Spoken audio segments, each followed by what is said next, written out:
What's happening to the criminal justice system in America? Prosecutors with their own agenda, refusing to go after criminals, making statements that if elected to office, they would prosecute a single individual? That is incredible. The elites committing crime, but yet no charges or consequences? The government piling on a single individual? And politics infecting the criminal justice system in America like never before in our nation's history. Hi, I'm Steve Monteiro, former Secret Service agent, military veteran, author, and host of the Monteiro Report. Join me as we attempt to unpack these issues and a lot more and try and determine, do we really have a two-tiered criminal justice system in America? And what does that mean for the rest of us? Let's find out.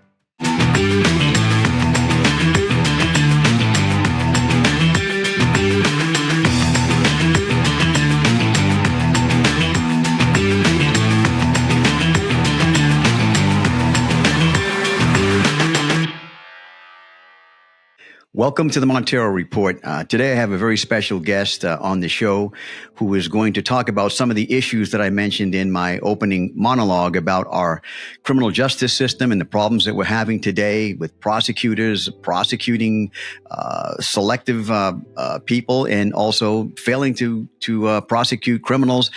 And hopefully to answer the question, do we in fact have a two-tiered justice system in America? But as a way of disclosure, before we actually start, my guest and I, Mr. Jared Monteiro, have the same last name, and that is because we are in fact related. Jared is my son. But I couldn't think of a better guest to have on the show today who can talk directly to these important and critical issues. Jared is an attorney, and he's had over a decade of experience as a prosecutor in two different judicial districts within the state of Maryland. He has prosecuted every conceivable felony crime all the way up to murder and everything in between. He's had experience in district court and in circuit court. So he brings a great deal of prosecutorial experience to the conversation, which we're going to start in a second. I can't wait to get into it. Jared also has his own law firm called Monteiro Law, and the website is monteiro-law.com, monteiro-law.com. And I encourage you to go on there. There's a good deal of information on how to protect your rights. So very important. Jared is also an adjunct professor teaching criminal law here in the state of Maryland. So with that, Jared, welcome to the show. Thank you for having me. And thank you for the plug. Of course, man, you're my son. I have to do that, right? So anyway, we're talking about, some really important issues and issues that have been for sure in the news for quite some time now, talking about the two-tier justice system. So I'm going to start off the conversation by just asking you a direct question. And that is, if Trump were not running for president, do you think that he would be prosecuted in any of these jurisdictions for these offenses? Honestly, I think it would be highly unlikely. When you talk about a two-tier justice system, that's kind of what you're talking about. In one respect, that's really a fundamental question: is would he even be prosecuted for half, if not all, the stuff if he weren't running for president? My honest take on it is no. I think there's no way that especially local attorneys, right, local district attorneys are going to take away from local or state resources to prosecute, an ex-president or someone who's out of the running. So, if you're on the right, as far as a two-tier justice system, it certainly appears that way. Yeah, I agree with that assessment as well. I don't think as a private citizen, any of these prosecutors, state, local, federal, would be going after Trump. I think it's because he's running for president that has changed it, which opens up the question, is justice truly being served when politics enters into the fray? And before we even get a little bit further into that, I just want to say that this conversation that we're going to have has nothing to do with Democrats, Democrats versus Republicans or conservatives versus liberals or any of that. I think the politics infecting the criminal justice system is bad for everyone. So this is really a partisan issue that all Americans should be concerned about. But I think, as you mentioned, there's been plenty of evidence to show that the system is in fact two-tiered when you look at the things that have happened over the last couple of years. Yeah, and I mean, I absolutely 100% agree. It's bad. It's bad for everybody, but it's gotten particularly bad now, right? And I think that has everything to do with the fact that we've never been so politically divisive in this country, right? We've never been, the two sides have never been more at odds with each other. And so when you have one side, particularly in Donald Trump's case, where, they're labeling him as a threat to democracy, right? I mean, just the guy being in office is an absolute threat to democracy if you're someone on the left. Once you've labeled somebody like that, once that's how you're describing your political opponent, it's kind of an all hands on deck. And I think that's where you get this kind of an unprecedented effort to go after him. And again, I'm not Trump is who he is, and this conversation hopefully will be apolitical.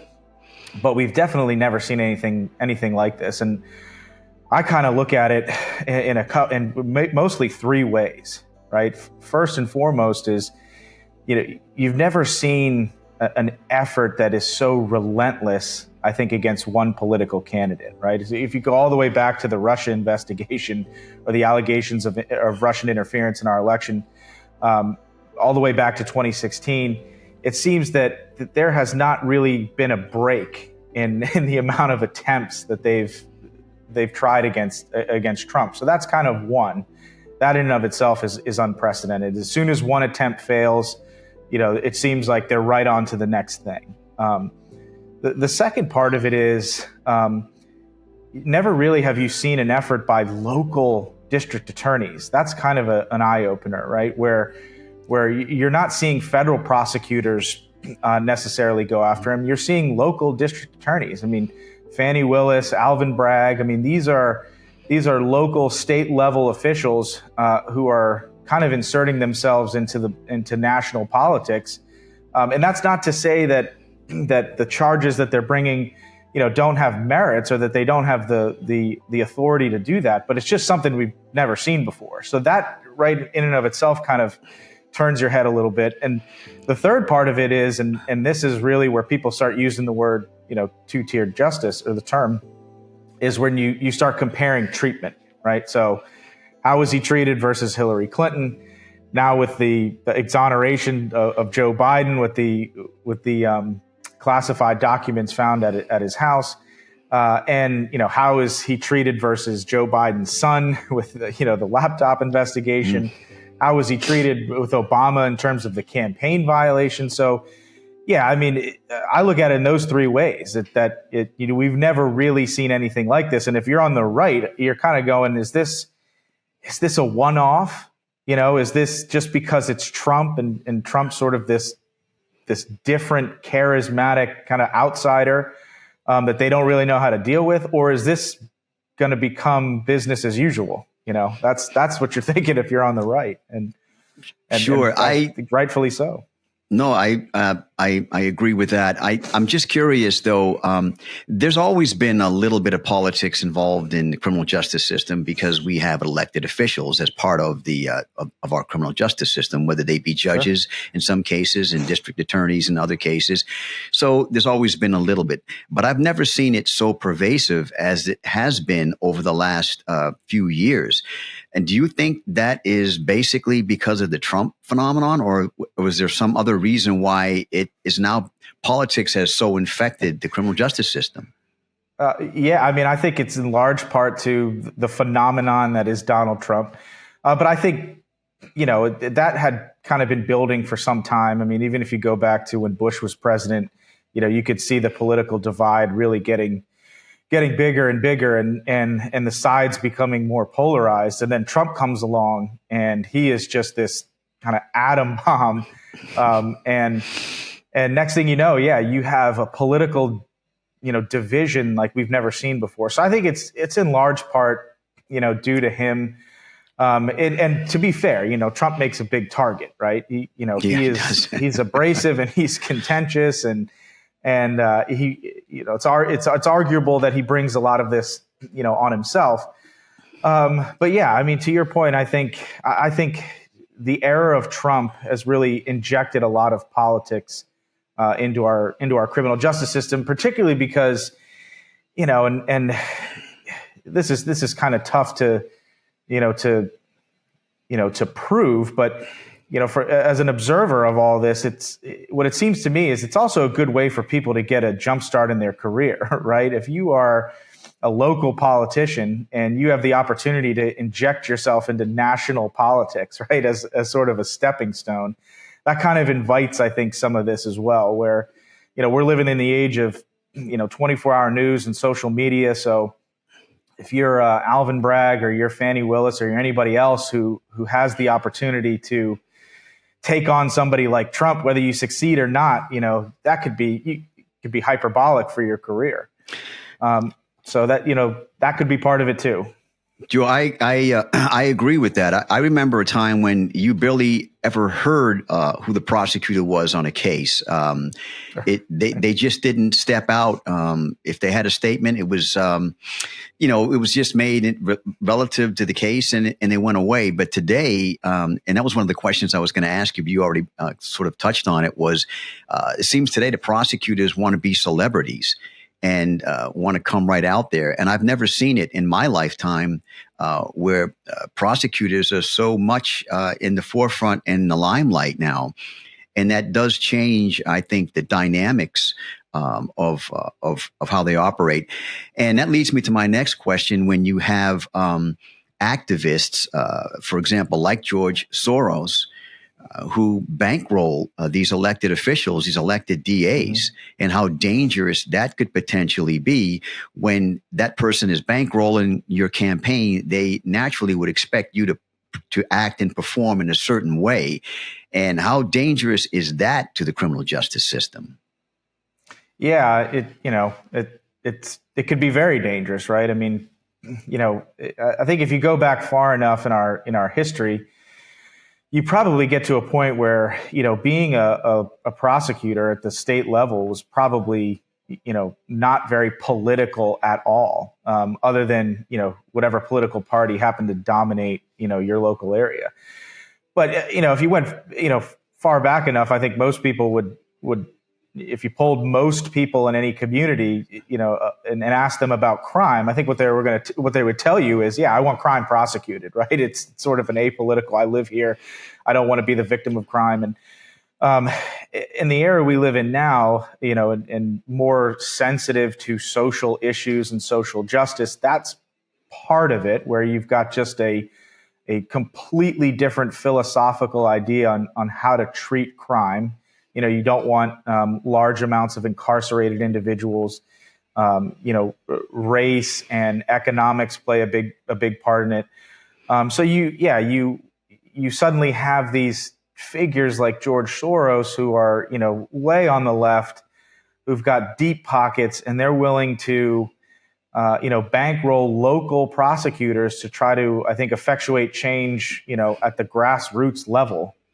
And I think it's actually having quite an impact. So, but I think the problem with that is exactly what you said. Is that if you've got outsiders like that are kind of injecting themselves, it sort of takes away from the local issues, right? I mean, you want to elect a prosecutor based on kind of the unique problems you have in that community, whether it be drugs or certain types of crime or whatever. But now you have people that are injecting sort of their larger political philosophies, at the local level. So it kind of takes away from, I think the citizens who live in that community to really pick and choose somebody that's going to deal with their problems individually. But again, part of that too is as voters, right? We're part of this political divide where, even at the local level, being a Republican versus a Democrat is such a vast difference that you're going to have people that are going to sort of vote just on party lines, even at the local level, because they're so, we're so politically polarized. So now where, big money being injected into a local election might not have mattered as much, now it does matter because, right, people are so politically polarized. They're so loyal to their party that if you got somebody with deep pockets who can come in and what would normally be,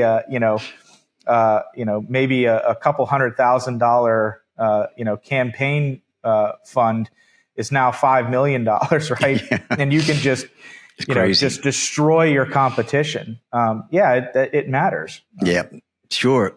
And it's interesting because it just brings me to a point. A while back, I wrote an article for a local newspaper here about the importance of paying attention to local elections because we as voters tend not to do that. We get involved in the presidential elections, maybe at a governor's level or the higher levels. But when it comes to judges, state prosecutors, school board members, county elected officials, local officials, we tend not to pay much attention. They don't get a lot of press. So it is incumbent upon the citizen to kind of do their own digging. But to be honest with you, I'll have to admit it. I've gone into the ballot box and, look at the right side of the ballot with, all the locals and not recognize a name because I didn't do what I was supposed to do and look into it. And I think that's a problem. So you wind up having people elected that are not doing the things that you would expect. But it's too late because they're in office now. And the other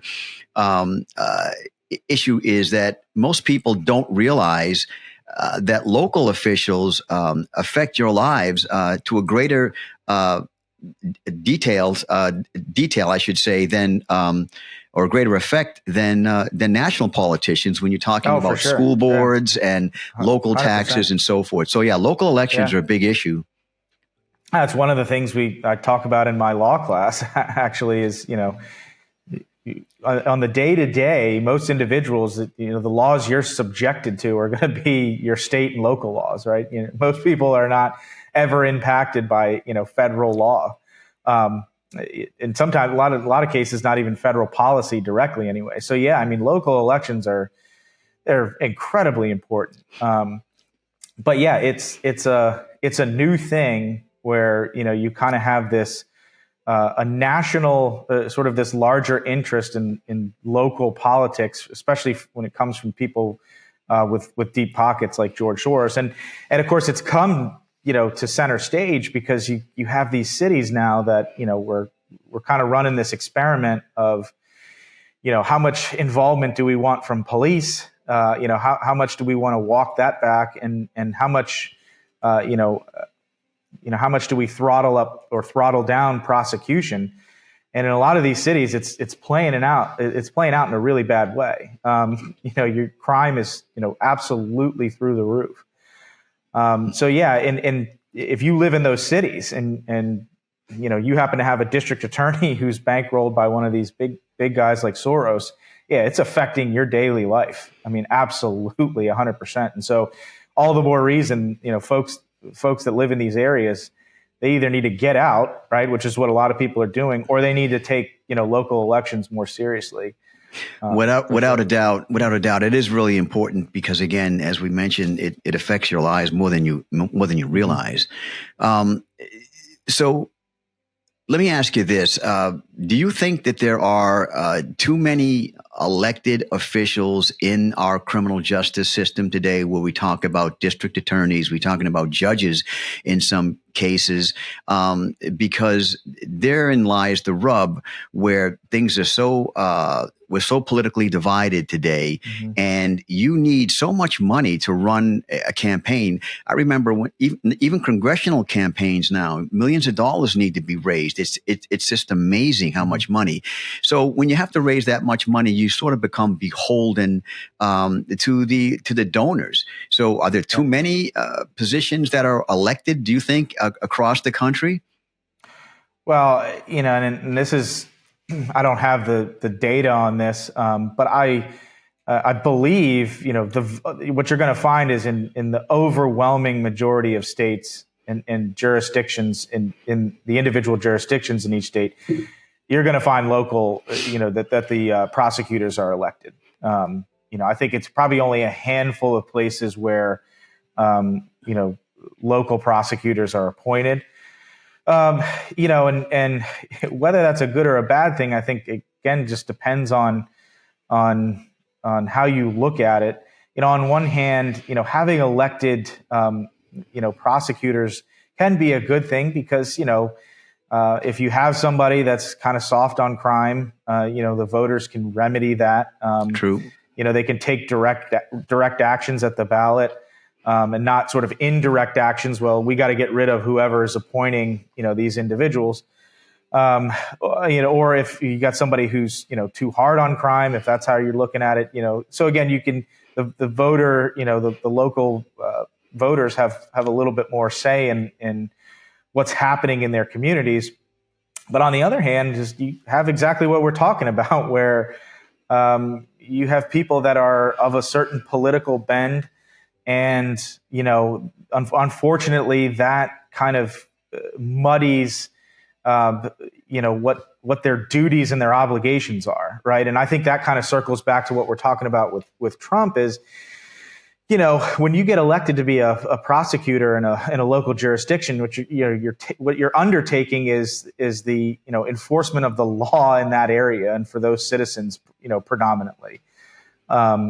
That's your duty, that's your obligation, that's your oath of office, right? That you're gonna enforce the laws, and so the laws that the legislatures, legitimately pass. And so if you're diverting resources to then go after like a national figure like Trump, are you really living up to your oath of office? And if you're doing that because you're so highly political. That's problematic. And at the same effect, if you're being bankrolled by, some big, not-for-profit think tank from George Soros, and you go in there and you just decide, well, regardless of what the legislature says, I'm just not prosecuting this type of crime. We're not going to prosecute theft anymore. We're going to take a different approach. I mean, are you really, upholding your oath to enforce the law? I think there's a good argument to be made you're not, right? What you're doing is you're taking your political marching orders and you are, ignoring the wishes of the people through the legislature to say, hey, we want these crimes, prosecuted. Sure. And it's interesting to note too that how political it has become. And we can talk about the Hillary Clinton case in a second, but we've had prosecutors like Letitia James up in New York, an attorney general, and we've had Fani Willis in Georgia make statements ahead of time before they were even elected that they were going to go after a certain person. That is unbelievable to me. I just, why that just didn't explode. I mean, I just can't see how you could make a statement like that before you even obtain the office or the position and had no opportunity to look at the evidence, but just put your sights on an individual and make those types of statements in advance. That's just absolutely incredible to me. Yeah, I mean, if for nothing else, it shows a bias, right? And even if you then legitimately go after that person, from a third party perspective, from an outsider's perspective, they're always going to call into question your decision, right? And so if you're a prosecutor, you got a tremendous amount of power, right? I mean, to be able to charge people with crimes and subject them to the criminal justice system, it's a tremendous amount of power. And so you always have to, have the appearance of being fair and impartial, which is why, most prosecutors, take their sort of gag orders very seriously, that ethical obligation to not comment on active investigations and cases. And certainly if you're running for office on a promise to get somebody, everything you do from that point on is going to be called into question. So then you can't then turn around and when, say, Republicans start calling your ethics into question, go, well, I can't believe that they're questioning my ethics, right? I mean, it's to truly understand whether or not you can go forward on a case. I mean, you really have to look at all the evidence and to comment on it beforehand one way or another is, like I said, it's very problematic, and no prosecutor who wants to uphold a certain code of ethics that is not going to do that. And so it absolutely stains whatever you're going to do. Now that's totally different than, hey, I'm running on the promise to be tough on crime, right? To be tough on theft, to be tough on drugs, right? Because you're not talking about individual people, right? And Right. you can still maintain that promise to look at each case individually, but be tough on the ones that you can go forward on.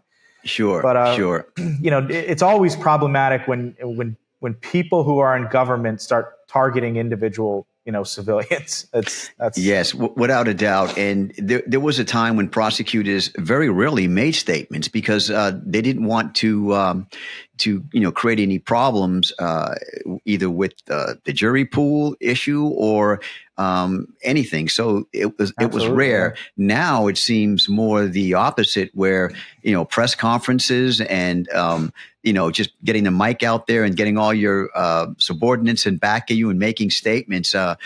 We saw that in Baltimore in the case of Freddie Gray, which was interesting. There were, how many press conferences and he hadn't prosecuted, and that was just it's not a good thing, because I mean you make a mistake, you say something that is wrong, and you're just creating all kinds of problems for yourself.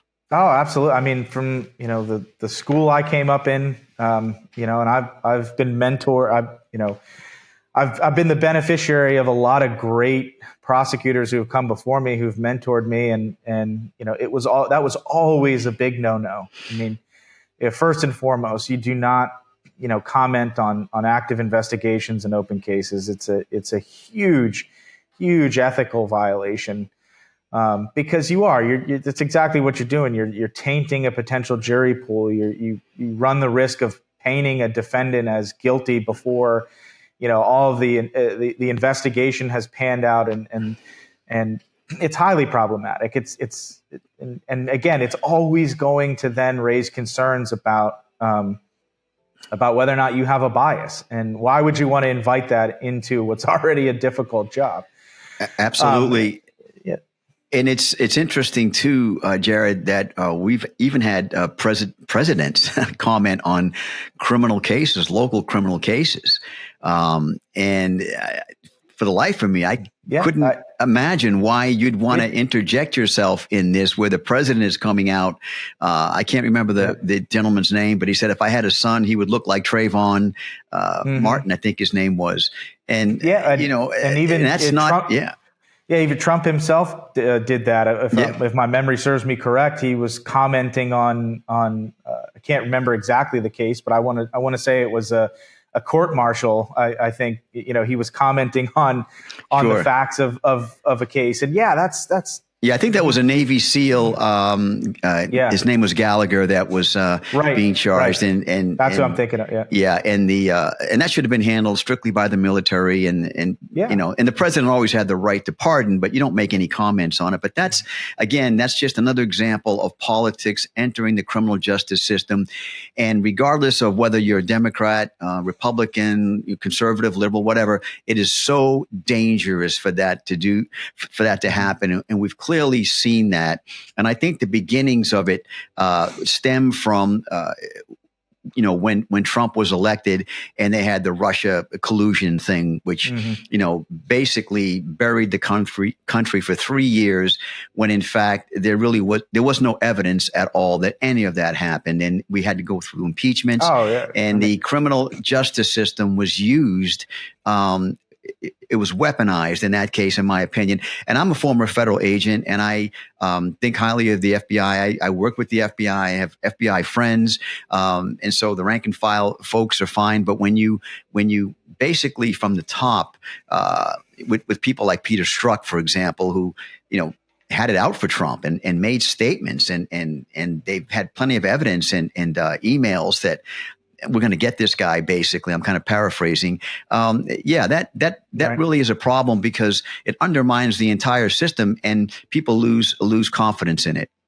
Oh, for sure. And that's why I say, going back to, Trump as an example, going all the way back to the Russia investigate, which was, of course, probably the biggest nothing burger that we've seen in a long time. And again, none of this is an exoneration or a defense of Trump. If there are things he's done that warrant prosecution and consequences, sure. Hey, that's how it goes. I mean, that's when we live in a country of that values laws. And you subject yourself. And again, you kind of toe the line. That's what happens. So that it's not an exoneration of him, but to my earlier point, if you're someone on the right and you're looking at the timeline of everything that's happened with him, it's very difficult to convince somebody on the right, and rightfully so, that this isn't sort of that this isn't politically driven, right? I mean, again, if it wasn't Russia, it was then his involvement in that conversation with Ukraine, and then it was the next thing and the next thing and the next thing, and so we've never seen this kind of effort to go after a political candidate, and so many times have it end up be nothing, right? Right. So that's. That does not inspire a lot of confidence. And then when you add in the fact that, one of the things I was going to bring up was the Durham report, right? I mean, that's, in my estimation, that's probably one of the most shocking revelations that we've, like, the fact that that's not bigger news than it is beyond me, right? I mean, if for nothing else, it showed an absolutely clear bias on the part of federal investigators, to go after him. And not only that, I think it directly speaks to the point of a two-tier justice system where it really uncovered an absolute dereliction on their part to kind of conduct any investigation into Hillary Clinton in favor of going full scale on what they knew to be kind of baseless allegations from a basically a fabricated source of information against Trump, and nothing, in my opinion, kind of highlights, if you are on the right saying there's a two-tier justice system, then the Durham report, right? No, I agree with that, and to your point about in our nation's history, there has never been a situation where there seems to be such a large concerted effort to go after one individual.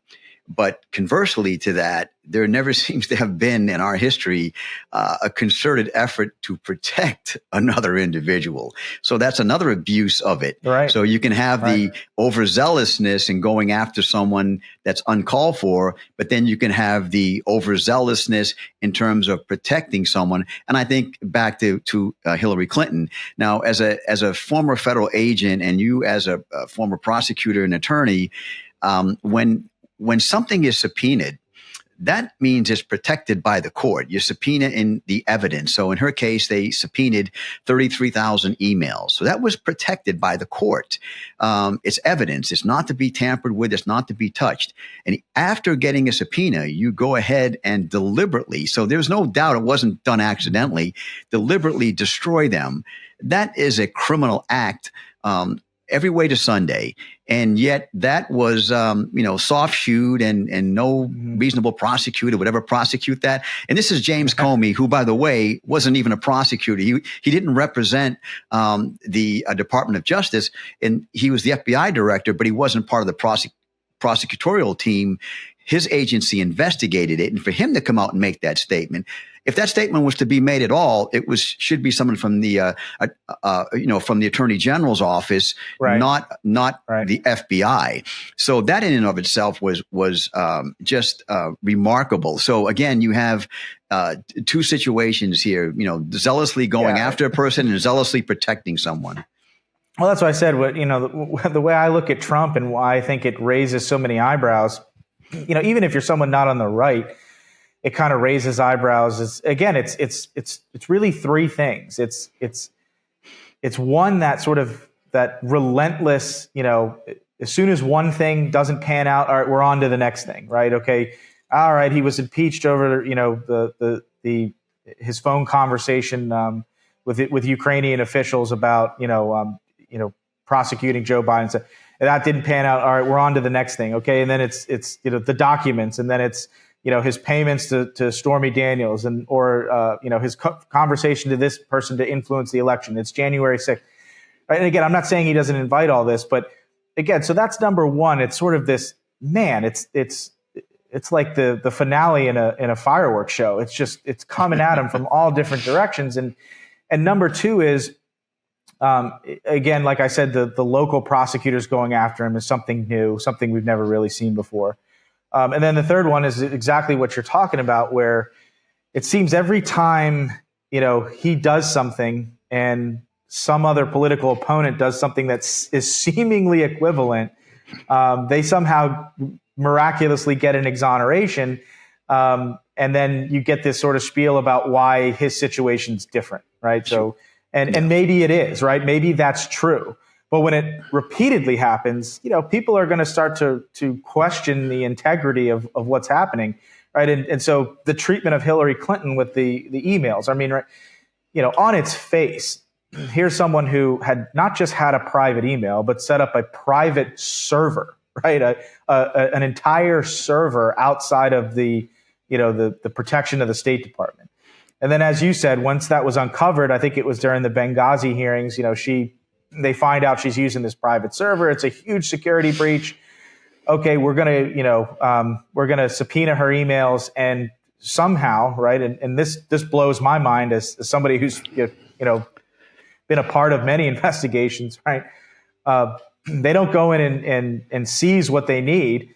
They subpoena it, and then they allow her to delete 33,000 emails in the process, which is, if for nothing else, just insanely suspicious. Sure. And then it's largely this, well, okay, let me read you a laundry list of all the ways that I think she violated the law, but then just say no reasonable prosecutor would ever bring this, to court. Same thing then happens with Biden, right? So, all right, well, let me break down sort of how reckless and careless and, what a breach of security this is, but it's a, sort of a kind-hearted, old man whose memory's bad. No reasonable prosecutor would bring this. And so, sure, that's interesting. You mentioned that because Alan Dershowitz just made that comment recently on the news. He said, the old man forgetfulness is not the standard.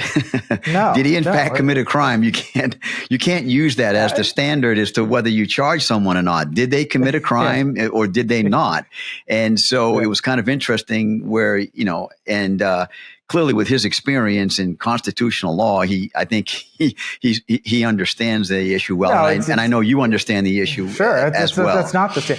Now, to be fair, right? I mean, when they announced that decision against Biden, right? I think what he said was, they didn't think they could secure a conviction. Sure, which is part absolutely, of it. Right? That is the ethical standard of a prosecutor, right? It's not whether you have, probable cause to bring a charge. It's not whether you think you could, even get past the motion for judgment of acquittal. It's really, your ethical standard should be, when you bring a charge, I think I can secure a conviction beyond a reasonable doubt. So that is a correct standard. But to sort of couch it as, well, our impressions of him, right, are that he's just sort of we think the jury is going to find him to be a sweet, kind-hearted old man who is forgetful. That's not really how you look at it. I think how you look at it is, do I have the requisite evidence to convince a panel of reasonable-minded jurors, could they find, him guilty beyond a reasonable doubt? And, Biden, just like, Hillary Clinton, they're not the first defendants in the unique position of saying, I didn't mean to do it. Right. Most for sure. A lot of defendants are going to say this was not intentional. And of course, you can never prove someone's intent. You have to look at the surrounding circumstances. So that's what I think disappointed people probably on the right is you didn't get this, analytical breakdown of the evidence. It was sort of just we didn't really find any malice on the part of Hillary Clinton and any real intent there. And we didn't find any real intent on Joe because he's just this sweet old man. when that's what you're getting, right, from right. Well, the thing about it, special investigators, that's kind of disappointing, right? I mean, that's sure. And I think that's, like I said, with the Durham report, where you actually kind of got to look behind the scenes. And people, when you read, some of the stuff that came out in there, it's you go, this can't be right. This is absolutely different treatment. This smells, right? It doesn't pass the smell test for certain.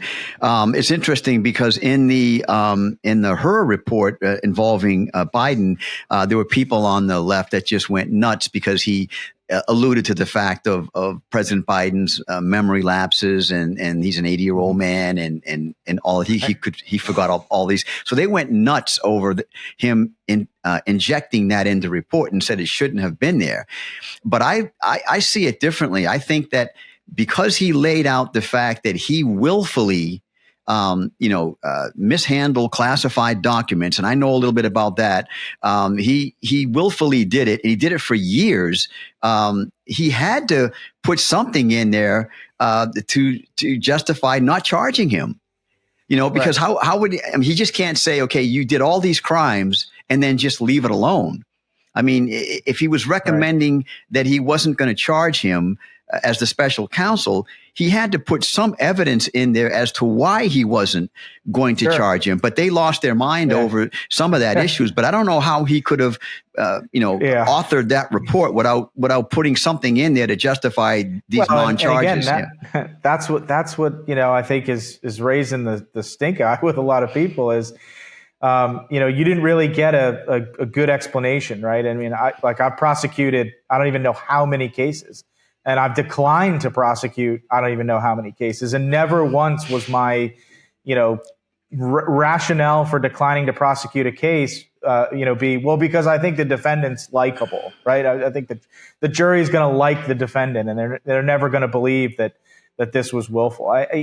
That's never been, I look solely at the evidence. You take the individual aside, and so that's what people, they look at that and they're like, this just doesn't smell right. And again, none of that means that what Trump did is not actionable, right? He may very well have absolutely violated, and it sounds like he did, right? Violate national security by retaining some of the documents. And of course, how he got dealt with was wildly different than how Hillary Clinton got dealt with and how Joe Biden got dealt with. Part of that might be because, like I said, Trump makes a big target. He tends to be contentious. He doesn't tend to want to, cooperate. So that might have factored into how they dealt with him. But again, it's just another thing that people look at and go, okay, well, again, we're dealing with this guy totally different. And so even if he is guilty, right? And again, this is why it's so important that you kind of have to, really, take care to be, fair in how you deal with people, is because at some point, regardless of how much evidence they have against him, people on the right are just going to go, I don't care, right? I mean, you've lost all credibility. I've lost all faith in you.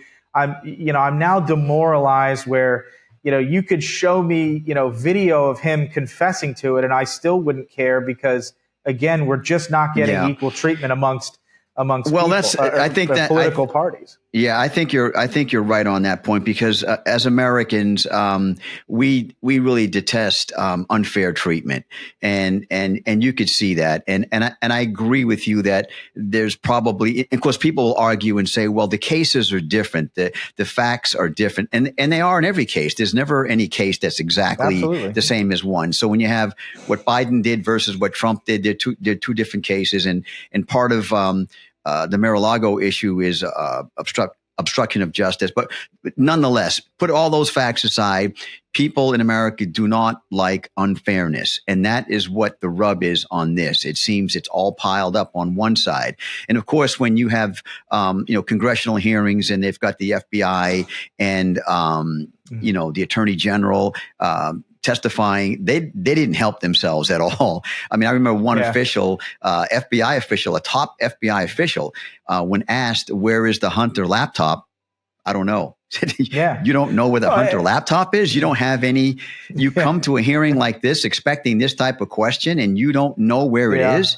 And there was so many questions that just plain and simple were not answered, and it just makes people believe that they're hiding it, and it just they didn't do themselves any favors. Let's just put it that way. No, and again, that's another example, right, where people who are watching are going, "Man, this is wildly different treatment." So, the whole Hunter Biden thing is huge in my estimation, right? Because it kind of showed that unholy alliance that a lot of people on the right think exists between the federal government and the mainstream media. The Twitter files is a good example of that, where they uncovered this concerted effort to kind of control the narrative on social media. But yeah, I mean, I can't remember her name, but that New York Times reporter who they asked about, why didn't you devote more time or cover the Hunter Biden story? Oh, I just didn't think it was newsworthy. I just didn't feel it was newsworthy. I mean, that was kind of the response you get. And I absolutely buried that story, dismissing it as, disinformation and just, hogwash and all this. And so, yeah, you're on the right. And again, it just starts to add up. You look at how, Hillary Clinton was treated. You look at how Joe Biden was treated. You look at how Joe Biden's son was protected by the media. You look at, digging into the FBI, Peter Strzok and Page and their commentary about, Hillary Clinton versus Trump. You look at these local DAs that are going after him. I mean, it starts to stack up to where, again, it's really hard to believe that all of this is not purely politically motivated, because they just see this guy as such a threat. Sure. And that's kind of scary, because again, like we talked about at the beginning, if you're on a Republican, you're kind of thinking, is this just a one-off? Are we going to go back to normal? Because Trump's not going to be around forever. Mm-hmm. Are we going to go back to sort of business as usual? Or is this how it's going to be, right? Where you have one side that seems to be able to exercise more power.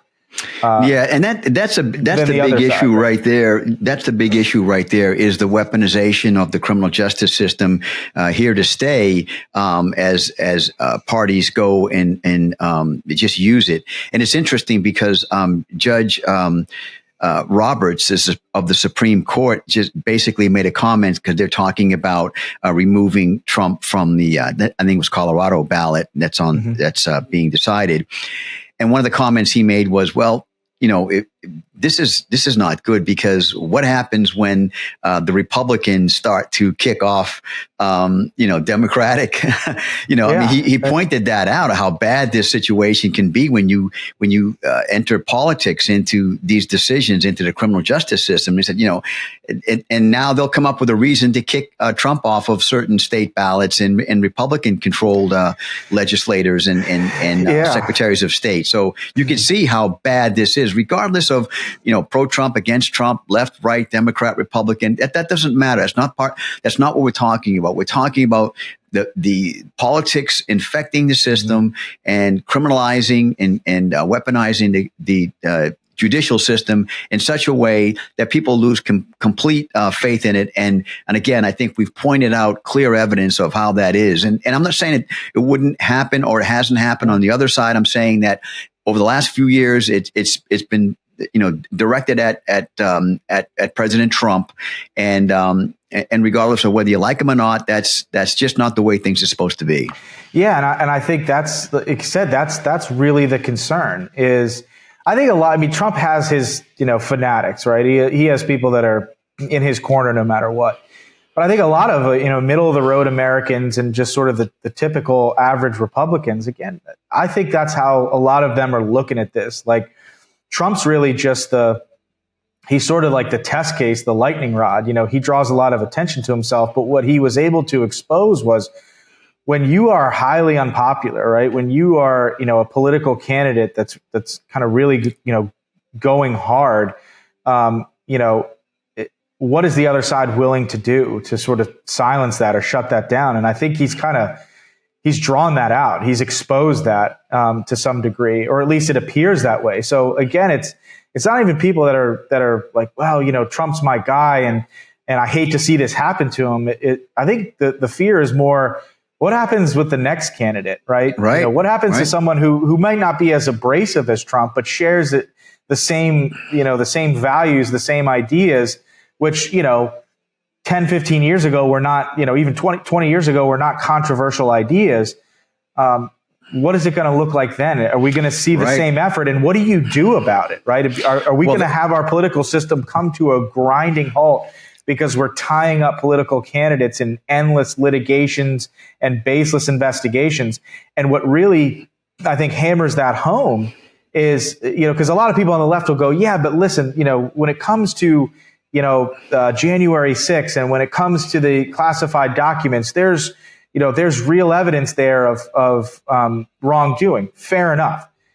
But the Russia investigation, right, which was at the outset, that had zero base to it, right? I mean, that was a 100%, baseless accusation, a 100%, zero evidence that panned out in any way, shape, or form, and that happened long before he ever, took the oath of office, right? Sure. So that was, and of course, like, again, to go back to the Durham report, in the Durham report, they make it pretty clear that the FBI was at the very least likely aware that the Hillary Clinton camp was going to attempt to use this information as a political weapon, that the information did not have any merit to it. And nonetheless, it resulted in a 2+ year, $100,000, $1 million investigation that almost brought the country,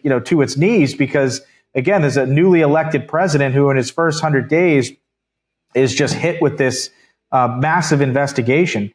And so that's, I think, what frightens people is, it's understand that there might be some meat to these later allegations, but some of the earlier stuff was, well, that's just it. I mean, once you taint it, once you go down that road and you taint things, and people see that what you had presented was really basically fraudulent, it's hard to get their it's hard to get their confidence back and their trust back once you've gone down that road. And I think that's the issue that they're having, is that, it's like crying wolf. Now we're supposed to believe you.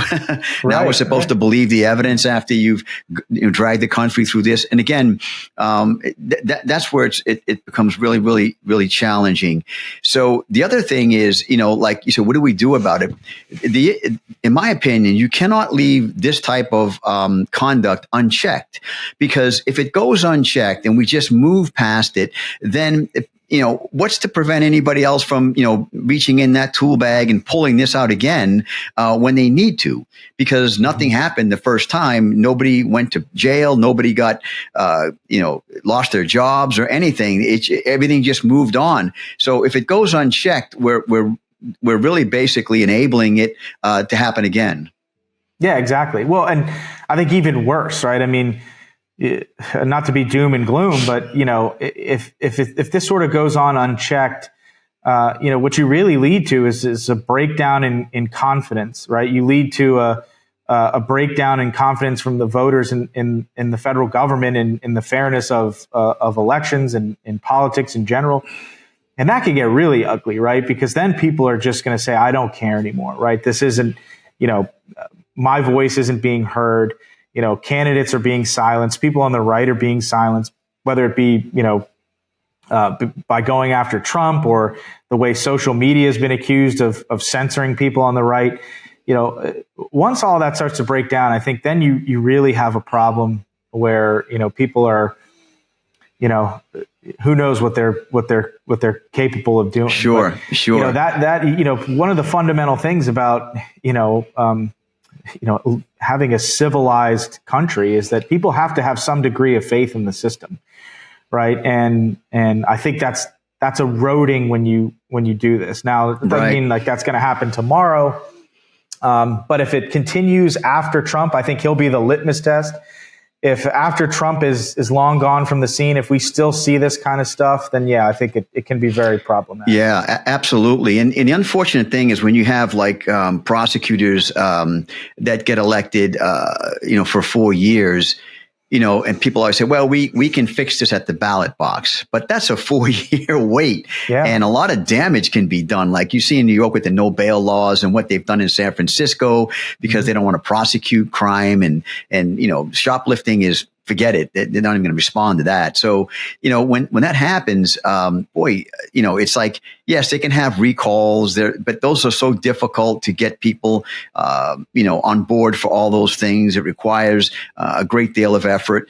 And, so waiting 4 years sometimes is a long, long wait to fix some of the issues and correct them. So, well, and just because something took 4 years or less to create doesn't mean that to be able to remedy it is going to take 4 years or less, right? So, particularly when it comes to crime and poverty, which naturally go hand in hand, who knows how long it's going to take cities like San Francisco or LA or Chicago to rebound, right? I mean, that could be decades. So just because the damage was done in a short period of time, you're absolutely right. Doesn't mean that it could be decades before you could rewrite the ship. So yeah, it's a problem. I mean, and again, look, I'm on the defense side of things now, right? So I certainly, even as a prosecutor, I tried to absolutely abide by the highest ethical standards possible. And now that I'm on the defense side, you're equally sensitive to people's rights, people's freedoms. But as a citizen, all of us, we should all, want to live in a relatively safe, civilized community. And so, when you have very radical shifts in how we deal with crime, one, it's very alarming to people because it's sort of seemingly happening overnight. It's not some of these cities, it's a slow process. It just seems like overnight we've just decided to take this radical approach to how we deal with crime, right down to just flat out ignoring it. Right? I mean, you see, some of these videos of just roving gangs of people just looting stores, robbing trucks, just sheer lawlessness that doesn't seem to be being dealt with. So it's extremely alarming to people, and they don't really quite know what to make of it. Except the solution really is, I don't want to make it sound like it's so simple. It's just, you elected a local DA who just decided that crime prevention is not a top priority because we have too many incarcerated citizens. And sure. And we talked about that before in previous discussions about, the true cause of crime, which is a lot of it is economic. It's poverty, lack of education. Oh, for sure. Breakdown of the family, those types of things, not having the positive influences when you grow up. I mean, all of those contribute to it. And we understand that. And I think that's a separate issue that needs to be dealt with by our country, by legislators and so forth. And I am not going to say that we should ignore that. Absolutely not, because I don't want to have a situation where, we have a cloth or a paper towel trying to clean up the puddle while we're letting the faucet continue to run. You've got to cut that faucet off, or else we're just going to keep on wiping up water off. So we need to pay attention to that. But I think when it gets to the issue of holding people accountable, you can't dismiss that because of poverty. You can't dismiss that because of education and breakdown of the family. That you just can't do that because that just enables more people to commit crimes. And the no bail law in New York is a perfect example of that, where, in their attempt to try to make it fair, well, only rich people can afford to have bail, so they can't. And what they've done is allowed criminals to continue to commit crime. And there's been several instances where people were arrested several times on the same day because of that no bail law. That's insane. So There are two separate issues. Yes, you have to deal with the economic and the poverty part of why crime happens, but you cannot say, well, because it's economic and all that, we're just going to give these people a break, the criminals a break. No, you cannot do that. You have to prosecute crime and hold these people accountable. Otherwise, the whole system breaks down like we're seeing all over the country. Yeah, and I mean, absolutely, right? So it's kind of a, it's a balancing act, right? I mean, again, being a criminal defense attorney, I don't ever want to see people wrongfully prosecuted. Never, right? I mean, everybody deserves fair treatment in the criminal justice system. You never want to see innocent people subjected to the criminal justice system, and you never want to see people get hammered because of lack of financial means, right? And so, that's why 100% firm believer that everybody deserves a zealous advocate. Sort of shameless plug for myself as a criminal defense attorney, but everybody needs somebody in their corner, right? Absolutely defending their rights, 100%. Sure, sure. And you hope that in a fair system, that's where it shakes out. But the larger picture being that you never really get to that point if you're living in a jurisdiction where you've got a prosecutor who just simply is not prosecuting crime. Period. Right. Yeah. I mean, so you don't know. I mean, you're never weeding out who truly deserves punishment versus who's being victimized from the system, because you're sort of just letting crime right. Letting crime be, and so that's very and one the people that it ends up really hurting the most are not necessarily, the rich, oh, sure, yeah. people living in the chateaus up in the Hollywood Hills. It's when crime gets out of control, a lot of times it ends up still remaining isolated and just ends up decimating that area where the Absolutely, most vulnerable, sure. most indigent people live, who really, the people that really need a break.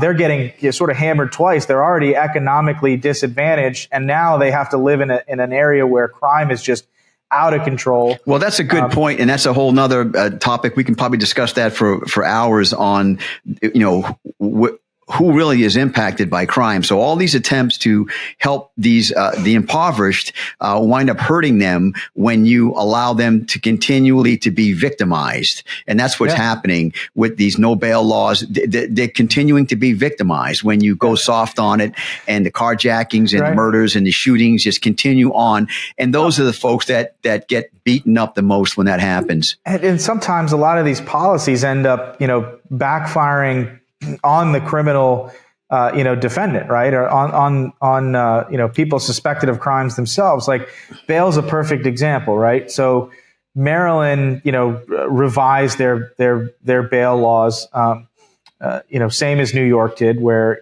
basically, you kind of have to do an incredible inquiry into someone's financial circumstances. And really you're not, you are not supposed to impose financial bail on somebody, unless they, absolutely have the means to do it, or the means to post it. What ends up happening is, you end up getting more people held without bail, right? I mean, it seems counterintuitive, right? But what you end up with is the judge is now put in a position where they can't impose a financial obligation on somebody, either because the person can't afford it, or the judge just can't, just does not have the time or the ability to make the appropriate, inquiry into the person's financial situation. Or they find either that the person is a danger to public safety, or the severity of the charges, right? And they end up just holding the person without bail. Sure. And so that's an example of like maybe a well-intentioned change to the criminal justice system that ends up backfiring, because now you have judges that, if they're in a situation where, they're kind of on the fence, and their only choices are release somebody on their own recognizance or hold them without bond because they can't impose a financial obligation. Right. Well, then they go, I'll just hold them without bond. Yeah. The thing about it, sure. In New York, for example, the issue there is, they pretty much let them right out. There's no bail there. So when you look at the fact that the majority of crimes are really committed by we say not a small group, but a fairly small group of individuals, repeat offenders. So, they've tried that. And I understand they had good intentions to try to, level the playing field when it comes to holding people, because, again, they haven't been convicted of any crimes. They've just been charged with it. But when the result of that creates much more harm to the general public in terms of the crime rates going up, because, again, it's the same folks going out. I mean, there is no such thing as a one-off mugger. There's no such thing as a one-off shoplifter. There's no such thing as a one-off car. It just doesn't happen. They're repeat offenders, multiple shoplifting charges, and they're letting these folks out to continue it. So I think, yes, on one hand, you want to be fair. On the other hand, I think public safety dictates that you go the other way, and not allow folks to be bailed out, or not bailed out, or just released with no bail for the fourth time or fifth time on that one day. That's crazy. Yeah, and like I said, and that's problematic. And so if you're in a jurisdiction like New York, right, where let's just say as a sort of philosophy, public safety is not your primary concern. I'm not suggesting that the judges up there don't care about public safety. But again, you're in this position of, I either have to hold the person without bond and then you sort of suffer the consequences of, well, we're just needlessly holding too many people and that's unjust. And in some circumstances, yeah, that's absolutely, unjust. You don't want people being held prior to trial. I mean, the whole attitude about, bail should be that people should be released, right? Unless either they are a flight risk or they're a danger to public, they should be released, right? You're always innocent till proven guilty. And the presumption should be, you should be out on the street unless you tick one of those two boxes, right? You're either not going to show up for court, or you are an absolute danger to public safety. And so, like I said, in New York, that might be resulting in everybody, including people who are a flight risk and a danger to public safety, are being released. Or like kind of what I see, where I practice is if the judges who are, trying to do the right thing are on the fence, they just go, well, I'll just hold them without bond. Yeah. So then, you're kind of standing there going, well, listen, I'd like to be heard. I have a great argument as to why the person should be, back in the community or is not a flight risk or is not a danger to the public. But, without, really sort of having the leeway to impose a financial obligation or having some kind of flexibility in bond hearings, they just go, well, I'll hold them without bond, which is understandable, right? Yeah, I mean, when you're in that position. Sure. I get it. Our system isn't perfect, and there are a lot of issues to be discussed, and we certainly covered a bunch of them here today on the show. And I clearly think that we both agree that the politics infecting our criminal justice system, it has no business in it. We should definitely, as Americans, let our feelings be known that is not something that we want, regardless of, again, which side of the political spectrum you're on. Weaponizing agencies like the FBI or IRS or anyone for that matter, even state and local police, is just not part of the American fabric. We should lobby against it. We should let our feelings be known. And again, there's clear evidence that has happened. And again, will it be a one-off? I certainly hope so. But I think that talking about it like we have been today, as they say, the best disinfectant is light. So we've been discussing the case today, and I think we covered a lot of areas. So I want to say thank you for being on the show. I appreciate it. Appreciate you having me. I'll leave you to final remarks. Yeah, well, I don't even know that I have to go as far as you and say that there's clear evidence of it. I think it's good enough just to say that, that's how it appears to a large portion of the population, and that may just be good enough, for it to be a problem, right? Sure. So, again, whether you ever can, prove that we have a two-tiered system, particularly politically. That's a tough one, but I think you've got enough for the vast majority of the people on the right to think that, hey, something's wrong. Yeah, there's something. There's a warning sign here. We need to fix this. Sure. Right. So, well, thank you for having me. It was wonderful talking with you. Hi, thanks for listening. I know your time is valuable and I appreciate you spending it with me. If you enjoyed the show, make sure to hit the like button and also the subscribe button. I really do appreciate it. Also, look for a link for my book, The Gray Bird of Baghdad. You'll find it on my YouTube page, and it's the true story of the rescue of a missing Iraqi bioweapon scientist. You do not want to miss out on that. Again, thanks for your time. I'm Steve Monteiro. This has been the Monteiro Report. Until next time.